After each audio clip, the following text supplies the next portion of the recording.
তৃণমূল নেতা কুণাল ঘোষ সহ দলের প্রতিনিধি দল ত্রিপুরা পুলিশের ডিরেক্টর জেনারেল ডিজিপি অনুরাগ ধানকরের সঙ্গে সাক্ষাৎ করেছেন।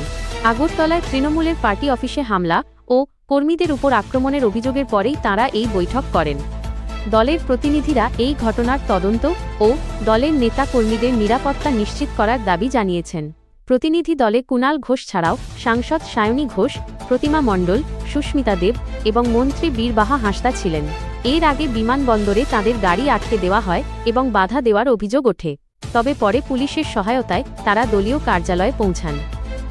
ঘটনাটা গতকাল আমাদের পার্টি অফিসে ভাঙচুর যেভাবে করেছে সেটা আমাদের প্রতিনিধি দল ডিজিকে বলেছে এবং তারা পরিষ্কারভাবে তার আমরা একটা নির্দিষ্ট, কারণ গতকাল তো হামলা হয়েছে, ক্রমশ আরো ছবি আরো ভিডিও আসছে, তো আমরা আজকে বৈঠকটি সেরে গেলাম। আমাদের নেতৃত্ব বলেছেন এদের বিরুদ্ধে ব্যবস্থা নিতে হবে, এর আনুষ্ঠানিক কমপ্লেনটা এরপর আমরা করব।